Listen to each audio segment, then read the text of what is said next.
Merhaba arkadaşlar. YouTube kanalıma hoş geldiniz. Eşimle beraber dağlara yürüyüşe çıktım. Ormanda yürüyüş yapıyoruz. Burada da değişik meyveler bulduk. Bakar mısınız? Biz buna kızılcık diyoruz. Bilmiyorum. Her memlekette değişik isimleri olabilir. Size yakından göstermek istiyorum. Meyveleri çok küçük, kırmızı kırmızı. Ağaç meyvesiyle beraber kurumaya başlamış. Bu sene havalar çok sıcak gittiği için meyvesini geliştirememiş. Burada ahlat bulursam buralarda toplayacağım. Sirkesini yapacağım. Burada çok fazla çöğür ağacı deriz. Armut ağacının aşılanmamış hali. Bakar mısınız ahlat ağacına? Çok güzel meyveleri var. Harika sirke oluyor. Ahlatları toplayacağım. Şifa deposu sirkeler yapacağım. Ahlatları ellerimle tek tek topluyorum arkadaşlar. Biraz sırıkla vursak daha hızlı toplanırlar. Bakar mısınız? Çok güzel arkadaşlar. Bunu doğrudan da yenir. Bunu toplayıp bir kenarda bırakıp yavaş yavaş bunlar birer tarafından kararmaya başlarlar. Karardıktan sonra yumuşarlar. Aynı muşmulaya benzer tadı. Çok güzel olur yemesi de. Gerçekten de sirkesi çok faydalı, çok şifalı. Mikrop öldürücü özelliği var. Boğaz ağrılarına iyi geliyor. Sindirimi kolaylaştırıyor. Kalp damarlarını açıyor. Bulursanız toplayın derim. Şuradan bir tanesini yiyerek tadına da bakacağım. Hafif kekremsi ama yine de çok tatlı bir meyve. Yemek için biraz daha erken. Ben toplamaya devam ediyorum. Daha sonra görüşürüz. Dağlardan topladığım ahlatlarımı, çöplerini ayıklayacağım. Kuru yapraklarını temizleyeceğim. İçlerinde şöyle ezilmiş olanları varsa onları da alacağım.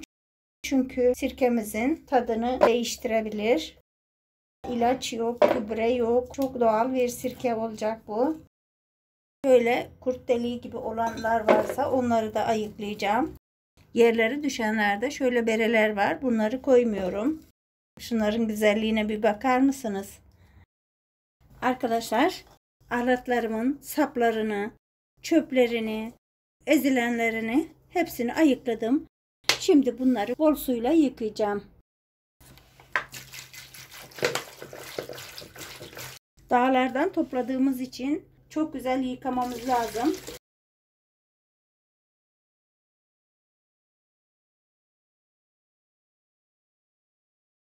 İkinci suyumu döküyorum.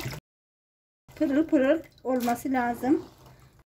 Ahlatlarımızın. Yıkamadan yapmayalım arkadaşlar. Şimdi bu suyu da alıyorum. Yıkadıkça dağıldığı için 5 su yıkadım ben. Bunları sularının süzülmesi için kevgirime alıyorum. Pırıl pırıl oldular. Üzerinde hiç su damlası kalmayacak şekilde bir sofra bezinin üzerine serdiğim ahlatları şimdi kurumaya bıraktım. 3-4 saattir kurumaya bıraktığım ahlatlarım çok güzel bir şekilde kurumuşlar. Şimdi bunları toplayacağım. Sirkesini kırarak kuracağım. Daha hızlı olsunlar diye. 5 kiloluk bir cam kavanozum var. Kırdığım ahlatları bunun içerisine koyacağım.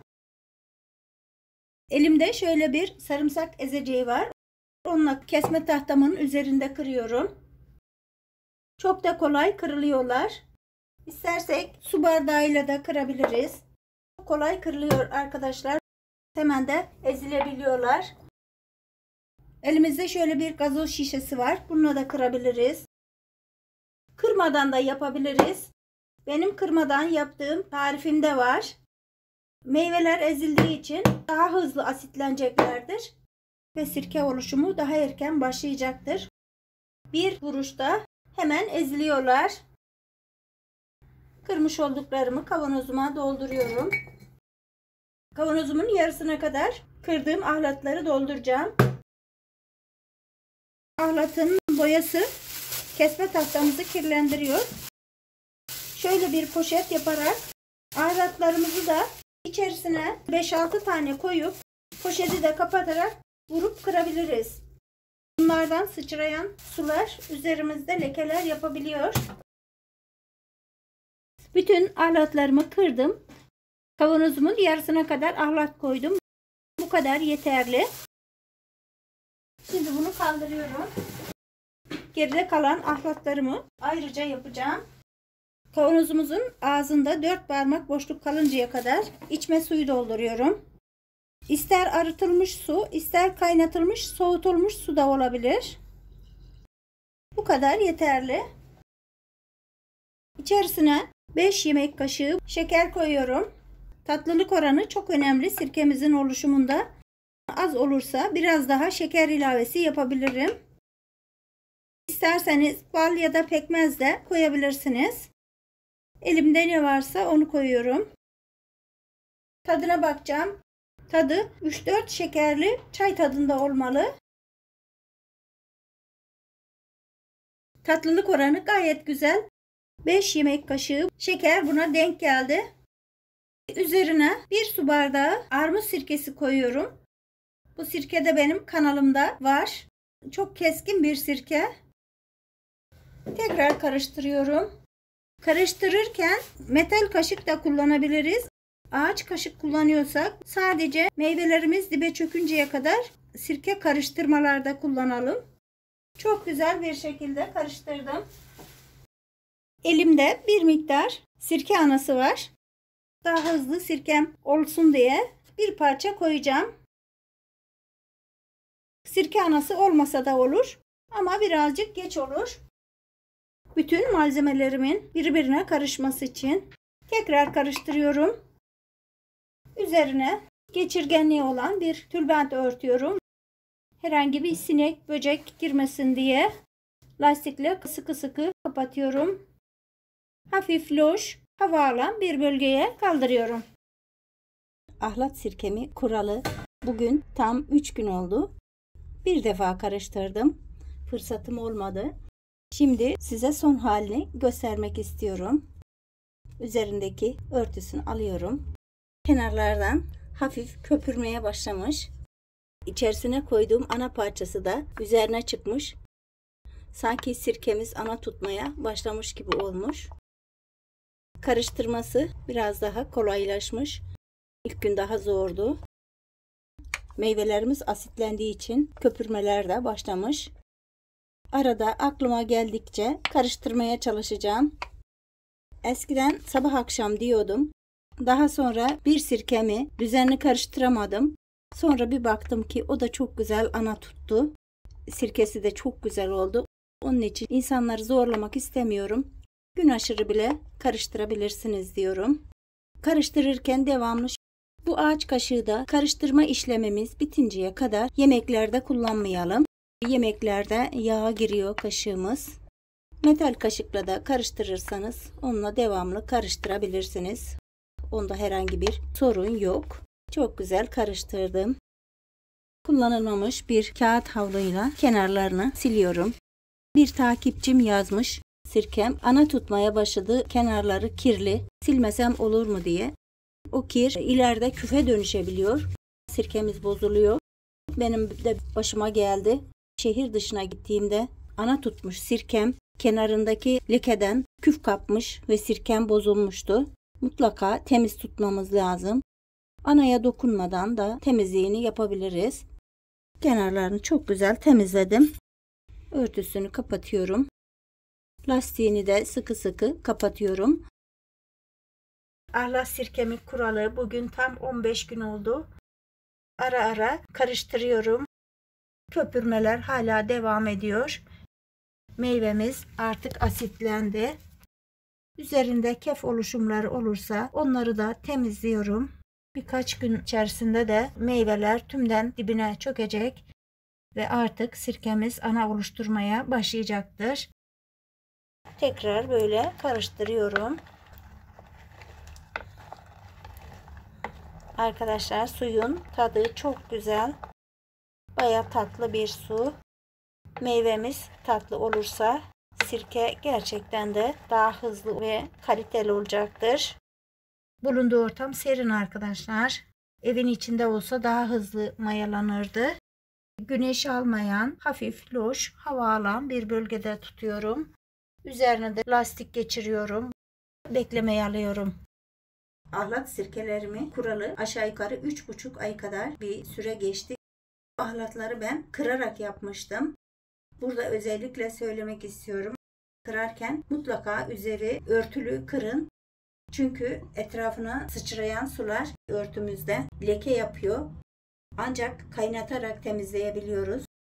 Kırdığımız zaman sirkemiz daha hızlı fermente oldu ve daha güzel oldu. Ahlatlarımın üzerini açarak anasını da göstermek istiyorum. Şu güzelliği görür müsünüz arkadaşlar? Bu ana oluşalı aşağı yukarı 1,5 ay kadar oldu. İlk önceleri suyunun üzerinde keflenmeler oldu. Kavanozumun etraflarını sildim. Birkaç defa temizledim. Sonra da ince bir tabaka şeklinde ana oluşmaya başladı. O tarihten sonra da kavanozuma hiç dokunmadım. Sirkemizi bekletirsek daha olgun ve içimi daha güzel, daha keskin oluyor. İtinalı bir şekilde anayı parçalamadan tabağıma çıkartacağım. Arkadaşlar o kadar güzel ki şuna bakın. İnşallah ben bunu dağıtmadan çıkartırım. Ellerimi de çok güzel yıkadım. Dokunmasam inanın daha kalın olacakmış. Bu kadar kalın olduğunu bilmiyordum. Bakar mısınız? Bunu bir tabağa alıyorum. Bu sirkeden arkadaş çevremden de devamlı sipariş alıyorum. Onlara da götüreceğim için bulandırmadan kepçemle 1 kilo kadar temiz, berrak sirke alacağım. Daha sonra da süzme işlemine geçeceğim. Yaptığım sirke gerçekten çok seviliyor, çok beğeniliyor. Çevremden de devamlı sipariş alıyorum. Dip kısımları tortulu oluyor arkadaşlar. Bu ahlat sirkesi biraz daha beklediğinde duralır ve parlaklaşır. Geride kalan sirkemi süzmek için elimde şöyle bir leğen var. Üzerine kevgirimi koydum. Tülden bir örtü diktim arkadaşlar. İsterseniz bezden de yapabilirsiniz. Geçirgenliği güzel olan kese olarak da dikebilirsiniz. Onlara süzebilirsiniz. Bütün ahlatlarımı buraya boşaltıyorum. Bakın arkadaşlar ahlatlara hala daha turşu gibi duruyorlar. Şimdi bunları böyle toplayacağım. Suyunu süzdüreceğim. Bu meyveleri eğer bahçeniz varsa bahçeye dökün. Böceklere, sineklere karşı çok etkili. Biraz daha suyunun süzülmesi için bunu başka bir leğenime alıyorum. Geride kalan suyunu da elimde cam şişelerim var. Onlara dolduracağım. Dibinin karışmaması için yavaşça şişeme dolduruyorum. İlk süzümde biraz bulanık olur. 15-20 gün sonra dibine tortusu çöktüğünde tekrar süzebiliriz. İkinci ve üçüncü süzümlerde çok güzel olacaktır. Şişemi ağzına kadar dolduruyorum. Kapağını kapatıyorum. Anayı da başka sirke yapımında kullanmak için yarım kiloluk bir cam kavanoza koyuyorum. Ananın korunması için kendi suyundan da birazcık ilave ediyorum. Yenildiğini de duydum. Ben sadece sirke yapımlarında kullanıyorum. Kapağını kapatıyorum. Geride kalan suyumu da küçük bir şişeye koyuyorum. Ben bu sirkeyi hamur işlerimde kullanıyorum. Salatalarımıza da kullanabiliriz arkadaşlar. Çok faydalı. Sabahları bir bardak suya 1 yemek kaşığı koyarak da içebiliriz. İştah kesiyor, aynı zamanda mikrop öldürücü özelliği olduğu için boğaz ağrılarına, boğaz enfeksiyonlarına da çok iyi geliyor. Kapağını da kapatıyorum. Kalanını da yine ananın üzerine ilave edeceğim. 2 kilo ahlattan 2 kilo sirke oluyor. İçerisindeki ana kalınlaşırsa sirkemizin miktarı da azalıyor. Şimdi bunun da kapağını kapatıyorum. Bu sirkelerimi karanlık bir yerde ihtiyacım olduğu sürece saklayacağım. Mutlaka sirke tariflerimi izleyin arkadaşlar. Kendi sirkenizi kendiniz kurun. Yapınca insan mutlu da oluyor. Bir videomun daha burada sonuna geldim. Beni izlediğiniz için çok teşekkür ederim. Desteklerinizi de esirgemezseniz çok mutlu olurum. Hoşça kalın, mutlu kalın, iyi günler.